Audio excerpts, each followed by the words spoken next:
आप देख रहे हैं के न्यूज, खबरों का सारथी। नमस्कार, स्वागत है आपका के न्यूज में। मैं हूं आपके साथ विशाल पंडित। आप देख रहे हैं खबर उत्तराखंड। रुक करते हैं इस वक्त की सुर्खियों का। सीएम पुष्कर सिंह धामी ने प्रदेशवासियों को बुद्ध पूर्णिमा की दी बधाई। एक्स पर ट्वीट कर दी बधाई। बुद्ध जीवन दर्शन में हमें सदैव मानव कल्याण के लिए करता रहेगा प्रेरित। विकास नगर पहुंचे हरिद्वार सांसद त्रिवेंद्र सिंह रावत। बुद्ध पूर्णिमा के मौके पर कार्यक्रम में कर रहे शिरकत। सैनिक समाज द्वारा आयोजित किया गया कार्यक्रम। हरिद्वार में हल्की पौड़ी पर उमड़ा आस्था का सैलाब। गंगा घाटों पर श्रद्धालुओं की भारी भीड़। भक्तों ने मां गंगा में आस्था की डुबकी लगाई।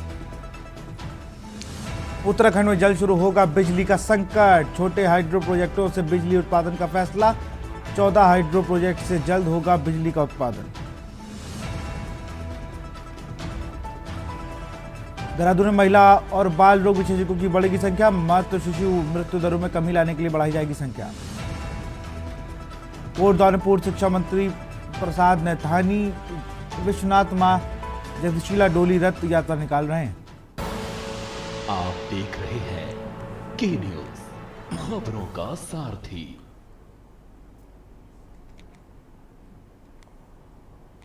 विकासनगर से खबर है। विकासनगर पहुंचे हरिद्वार सांसद त्रिवेंद्र सिंह रावत। बुद्ध पूर्णिमा के मौके पर कार्यक्रम में कर रहे शिरकत। और इसी बीच एक और बड़ी खबर आपको बता रहे हैं। भारत पाकिस्तान डीजीएमओ की बातचीत। भारत पाक डीजीएमओ की बातचीत का समय बदला। अब शाम को होगी दोनों देशों के डीजीएमओ की वार्ता।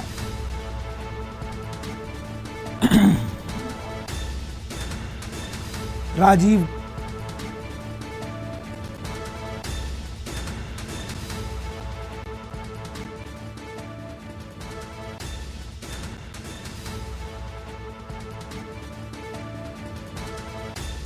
अब शाम को होगी दोनों देशों के डीजीएमओ की वार्ता।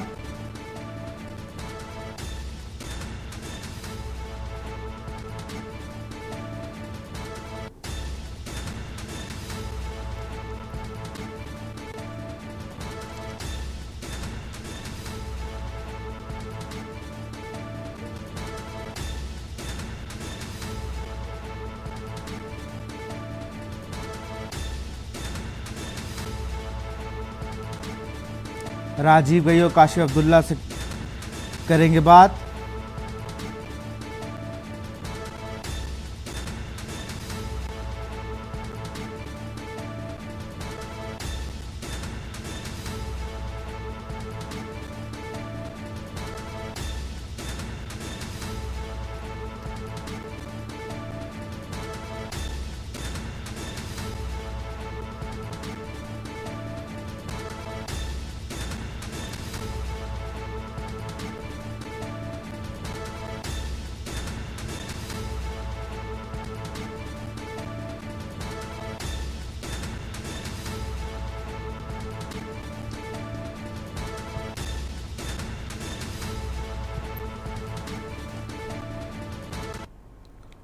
विकासनगर पहुंचे हरिद्वार सांसद त्रिवेंद्र सिंह रावत। बुद्ध पूर्णिमा के मौके पर कार्यक्रम में कर रहे शिरकत। सैनिक समाज द्वारा आयोजित कार्यक्रम में की शिरकत। पूर्व मुख्यमंत्री हरिद्वार सांसद है त्रिवेंद्र सिंह रावत।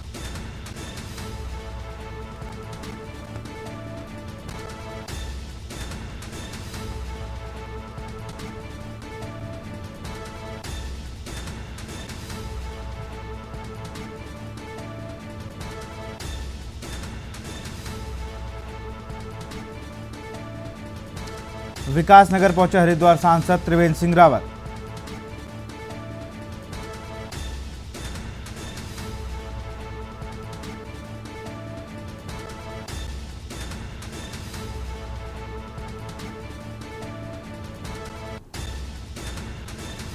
पूर्व मुख्यमंत्री व हरिद्वार सांसद हैं त्रिवेंद्र सिंह रावत। विकासनगर पहुंचे हरिद्वार सांसद त्रिवेंद्र सिंह रावत।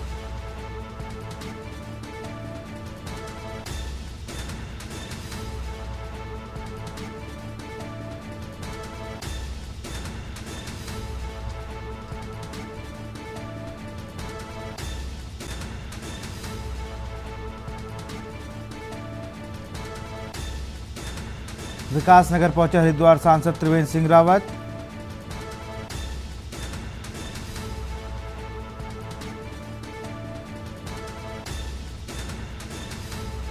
सैनी समाज द्वारा आयोजित कार्यक्रम में की शिरकत।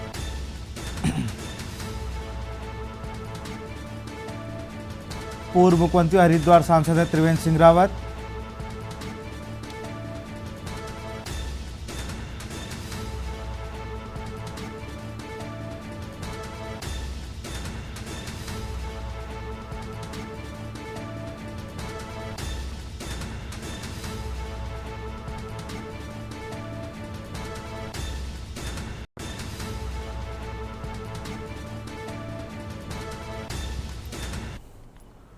खबर कोटद्वार से, जहां भारत पाक के बीच 48 घंटे तक चली लड़ाई के बाद हुए युद्ध विराम को लेकर पूर्व सैनिकों में कड़ी प्रतिक्रिया दी है। कोटद्वार में पूर्व सैनिक संघर्ष समिति के अध्यक्ष महेंद्र पाल सिंह रावत ने कहा कि भारत ने जिस प्रकार आतंकवाद के खिलाफ ऑपरेशन सिंदूर चलाया, उसके कुछ दिन और आगे बढ़ाया जाना चाहिए था, ताकि पाकिस्तान की रूह कांप जाती और उसकी अर्थव्यवस्था सड़क पर आ जाती।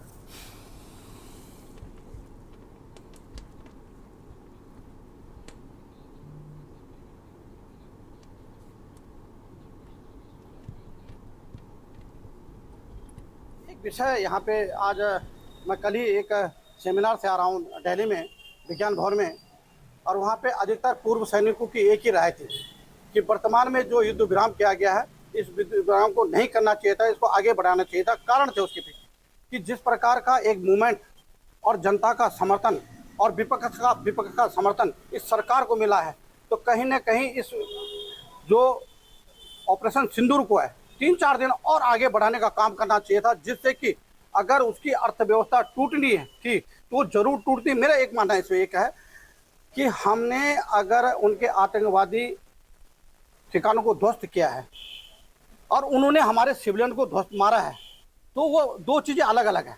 हम क्यों नहीं उनके जो जो जो जन नागरिक हैं उनको मारें, जिससे कि उसको पीड़ा हो, उसके संस्थानों को तोड़ें, जिससे उसको जनहानि हो और आर्थिक व्यवस्था उसकी खराब हो। खबर हरिद्वार से, जहां उत्तराखंड प्रदेश कांग्रेस कमेटी संगठन को मजबूत बनाने के लिए कार्यकर्ता और पदाधिकारियों के लिए ट्रेनिंग कैंप आयोजित कर रही है। जिला अध्यक्षों को ट्रेनिंग देने के बाद हरिद्वार में भी ब्लॉक और मंडल अध्यक्षों के लिए ट्रेनिंग कैंप आयोजित किए जाएंगे। रविवार को यूनियन भवन में प्रेस कॉन्फ्रेंस करते हुए कांग्रेस के पदाधिकारियों ने जानकारी दी।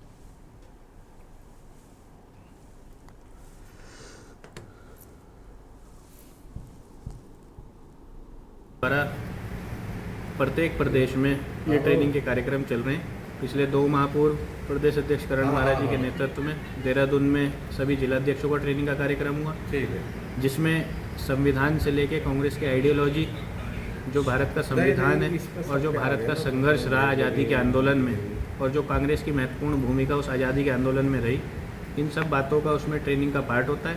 और इसी को लेकर कांग्रेस का निर्णय है कि ब्लॉक अध्यक्ष और मंडलम अध्यक्षों तक कांग्रेस अपनी इस ट्रेनिंग के पार्ट को मंडलम अध्यक्षों को और ब्लॉक अध्यक्षों को प्रशिक्षित करने का कार्य करे। अभी जो अहमदाबाद में हमारा अधिवेशन था, उसमें कांग्रेस हाईकमान ने एक निर्णय लिया है कि कांग्रेस को जिलाध्यक्ष और ब्लॉक स्तर पर जो है कांग्रेस को मजबूत किया जाएगा। उसी परिप्रेक्ष्य में अभी 2 महीने पहले प्रदेश कांग्रेस कमेटी के नेतृत्व में तमाम प्रदेश के जिलाध्यक्षों को ट्रेंड किया गया। हम सब ट्रेनिंग लेने गए थे, 2 दिन की हमने ट्रेनिंग की। उसके बाद अब वो ट्रेनिंग शेड्यूल जो है जिलों में हो रहा है, और वहाँ जिले में हमारे ब्लॉक अध्यक्ष और मंडलम अध्यक्ष जो हमने बनाए हैं, उन लोगों को ट्रेंड किया जाएगा। खबर रुड़की से, जहां देर रात चेकिंग के दौरान पुलिस और बदमाशों के बीच मुठभेड़ हुई। एक बदमाश के पैर में गोली लगी है। घायल बदमाश रोहित राणा करौंदी गांव का निवासी बताया गया, जिस पर पहले से ही कई मुकदमे दर्ज हैं।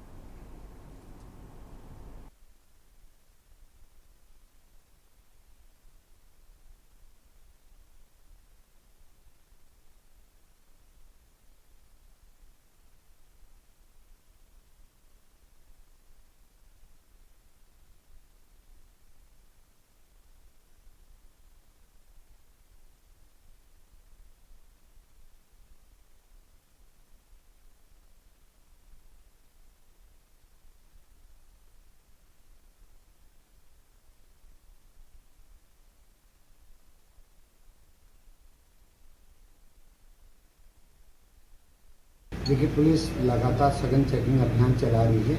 आज इवनिंग आवर में आपको मालूम होगा एक घटनाक्रम यहाँ हुआ था।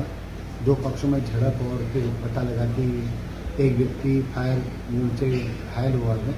तो उसके बाद लगातार हमारे देहात पूरे जनपद में लगातार चेकिंग चल रही थी। जो संदिग्ध जो पीड़ित था, विक्टिम था, उसने जो संदिग्ध का हुलिया बताया, 2-3 लोगों के बारे में उसने बताया था। तो अभी हमारी चेकिंग के दौरान ही सालियर के पास हमें हमारी टीम को एक बिना नंबर की बाइक में कोई व्यक्ति जाता हुआ दिखा, रोकने पर रुका नहीं, तो उसका पीछा किया। आगे जाके जब वो फिसला है, क्योंकि अंधाधुंध भाग रहा था, फिसलने के बाद भी उसने पीछे से आके पुलिस टीम पे फायरिंग किया है। तो पुलिस ने जवाबी फायरिंग किया। हमारे इंस्पेक्टर गनहर साथ में ही थे, तो उसके पैर में गोली लगी, जो भी इसको हॉस्पिटलाइज करके उसका इलाज चल रहा है। पूर्व विधायक कुंवर प्रणव सिंह चैंपियन समर्थक भाजपा के मंडल पदाधिकारियों ने निर्दलीय विधायक उमेश कुमार का पुतला फूंककर विरोध प्रदर्शन किया। मंडल अध्यक्ष ने दावा किया कि पूर्व भाजपा विधायक के खिलाफ फर्जी मुकदमा दर्ज कराने से भाजपा कार्यकर्ताओं सहित स्थानीय लोगों में आक्रोश है। आरोप लगाया कि विधायक जनता से किए वादों को दरकिनार कर असामाजिक तत्वों को गाड़ी में बैठाकर घुमाते हैं।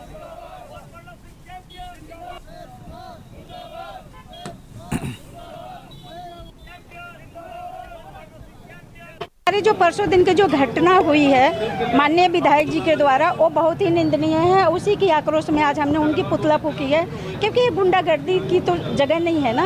और वो भी तब जब देश इस हालात से गुजर रही है, जंग लड़ रही है हमारी देश। हम उन्होंने संवेदनशीलता बिल्कुल भी नहीं है उनके अंदर कि हम क्या कर रहे हैं। अगर कल को कुछ और हो जाता तो हम क्या जवाब देते। देखिए कल कि हमारे पूर्व विधायक जी जा रहे थे और इसके बाद में वर्तमान विधायक जी की गाड़ी निकल रही थी। एक दूसरे की गाड़ी की वजह से इनकी आपस में जो कुछ भी प्रॉब्लम में हुआ, इसका मतलब ये नहीं होता है कि उतर के ये कहना कि अब इसे मार दो। हमने आज जो यहाँ के गुंडा विधायक हैं उमेश जी का पुतला फूका इसलिए कि पहले पत्थरबाज करते थे कोई और लोग। अब तक जब से हमारे विधानसभा में खानपुर के विधानसभा है ये विधायक बने हैं, अब इन्होंने पत्थरबाजों का काम खुद शुरू कर दिया है। सबके ऊपर तो पत्थर फेंक रहे हैं ये। अब एक देख लीजिए कि एक जो विधायक का पद है बहुत सम्मान का पद है, लेकिन इन्होंने जो कृत्य किया है परसों कि हमारे पूर्व विधायक आदरणीय कुंवर प्रणव चैंपियन जो पत्थर फेंका है, पूरी जनता में, पूरी विधानसभा में बहुत आक्रोश है और संगठन में भी आक्रोश है। संगठन ने कहा कि इनका जो भी करना है पहले इनका पुतला फूंको। काशीपुर में बम की तरह फटा विकास का धमाका हुआ। उत्तराखंड मुख्यमंत्री पुष्कर सिंह धामी ने काशीपुर को ऐसा तोहफा दिया है जिसे सुनकर आप भी हैरान रह जाएंगे। उत्तराखंड के काशीपुर को दो सौगातें मिली हैं। मिलेगा तरक्की का वो रास्ता जिसकी तलाश जनता को सालों से थी। इस रिपोर्ट को देखिए।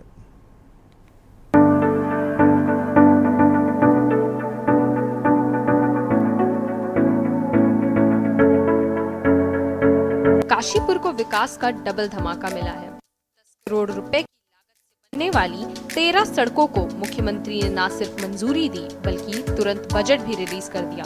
65 करोड़ की लागत से बनने जा रहा है 200 बेड का राजकीय मल्टी स्पेशलिटी हॉस्पिटल से अब हजारों मरीजों को बेहतर इलाज मिलेगा और उन्हें बाहर के शहरों की तरफ रुख नहीं करना पड़ेगा। काशीपुर की तस्वीर अब बदल रही है। उत्तराखंड अब सिर्फ पहाड़ों की पहचान नहीं बल्कि तेज विकास की नई उड़ान भी है। काशीपुर को 2 बड़े तोहफे देकर जनता के दिलों पर सीएम धामी ने राज किया है। चमचमाती सड़कें हो या आधुनिक इलाज, विकास की ये सुनामी अब थमने नहीं वाली। मुख्यमंत्री धामी की अगुवाई में काशीपुर अब तरक्की की एक नई मंजिल की तरफ बढ़ चला है।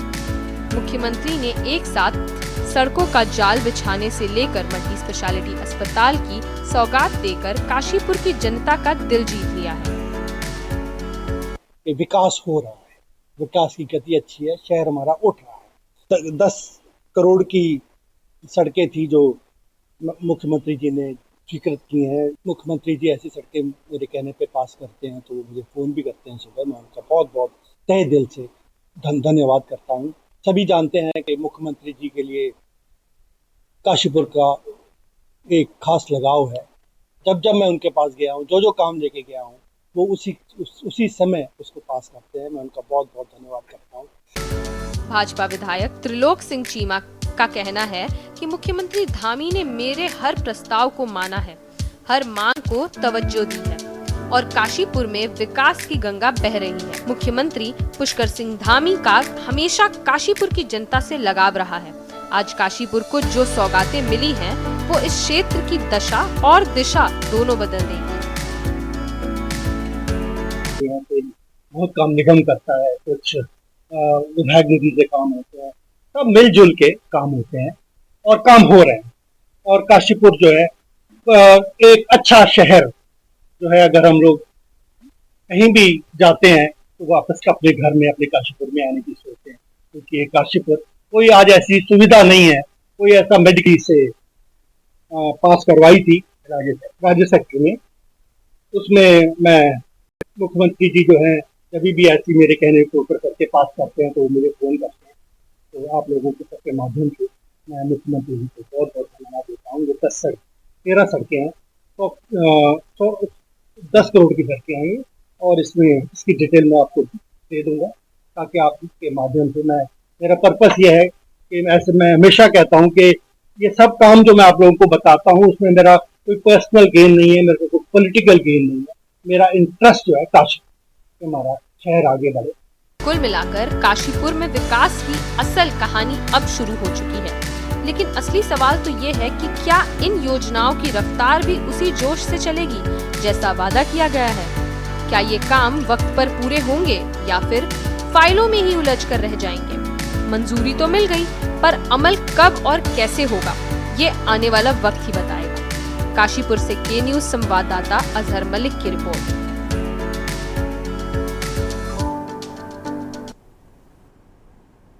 खबर देवप्रयाग से है, जहां ऋषिकेश बद्रीनाथ राष्ट्रीय राजमार्ग पर 3 धारा के पास एक कार और एक ट्रक की भिड़ंत होने का मामला सामने आया है।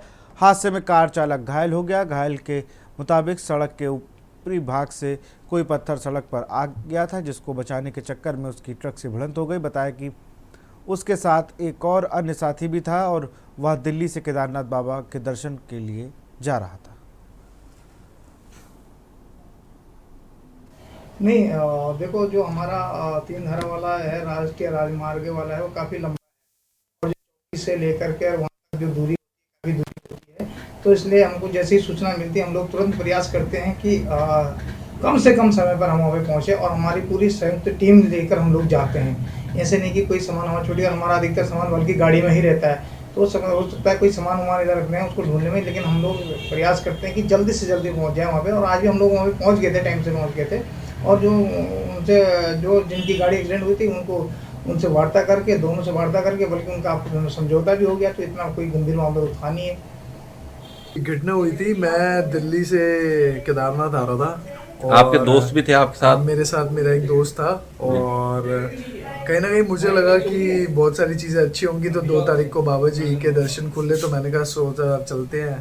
तो कल रात को मैं निकला था, सुबह जाके केदारनाथ में मेरी देवप्रयाग से पहले कुछ किलोमीटर पहले मेरा एक्सीडेंट हुआ। और वो हुआ कैसे, एक्चुअल में किसी पत्थर को बचाने के चक्कर में अपने आप को बहुत ज़्यादा नुकसान पहुंचाया, अपनी गाड़ी को बहुत डैमेज करा। एंड वो ब्रेक मारी तो वो पुश हो गया, तो वो जाके ट्रक के अंदर घुस गई। तो होपफुली कोई भी क्षतिग्रस्त नहीं हुआ दोनों पक्षों में से।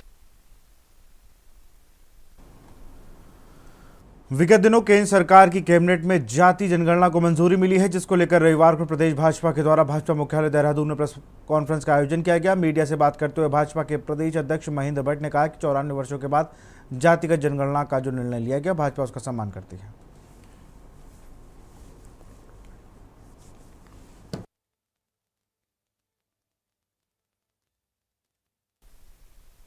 जातिगत जनगणना का हम लोग एक प्रकार से, हम ही नहीं पूरा भारतवर्ष लगभग आज़ादी के 94 साल के बाद देश के यशस्वी प्रधानमंत्री मोदी जी ने इस दिशा में कदम बढ़ाया है। जातियों के बारे में भिन्न प्रकार के तर्क आते हैं, राज्यों ने भी कुछ स्थानों पर जाति की गणना करने की कोशिश की है, लेकिन राष्ट्रीय स्तर पर जब गणना होगी तो प्रत्यक्ष रूप से हर जाति के बारे में एक संदेश रहेगा, उसकी आर्थिक स्थिति का मूल्यांकन होगा और समाज के अंदर जो आरक्षण जिस रूप में दिया जा रहा है उसका लाभ उस समाज को ठीक प्रकार से मिले, उसका एक प्रत्यक्ष रूप से सरकार की जो नीति होगी उस नीति के आधार उसका पालन किया जाएगा। हम प्रधानमंत्री जी मोदी जी द्वारा जातिगत जनगणना की घोषणा की गई है, हम उसका स्वागत करते हैं, इस उम्मीद के साथ कि देश के समसामयिक जो विषय रहते हैं, देश के अंदर जो समानता का जो भाव है, इस गणना के बाद उस भाव को और बल मिलेगा।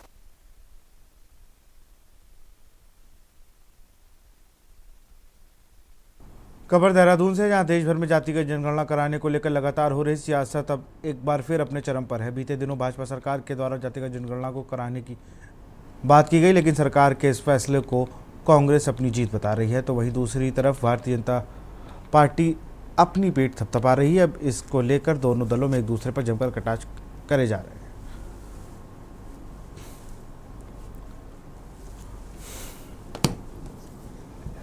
कांग्रेस का तो सबसे पहला स्टडी है राहुल गांधी, जो इंडिया ब्लॉक के पार्लियामेंट के अंदर नेता हैं, लोकसभा में विपक्ष के नेता हैं। उन्होंने संसद के अंदर ही ऐलान किया था कि हम जातीय जनगणना करवा के रहेंगे, इस संसद से ही पास करवा के रहेंगे। यह ऐलान किसका था? राहुल गांधी का। राहुल गांधी के इस ऐलान पर अनुराग ठाकुर का बयान याद करिए, स्वयं प्रधानमंत्री नरेंद्र मोदी जी का बयान याद करिए, पूरी भारतीय जनता पार्टी के एक एक नेता का जातीय जनगणना के खिलाफ जो जहर उन्होंने उगला उसको याद करिए। उसके बाद कांग्रेस के दबाव में, अगर विपक्ष के दबाव में जातीय जनगणना का निर्णय केंद्र की सरकार करती है और उसके बाद अपनी पीठ थपथपाती है, तो हमें कोई ऐतराज नहीं है।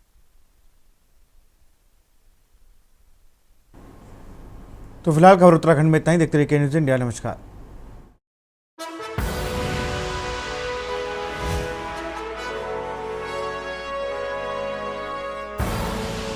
आप देख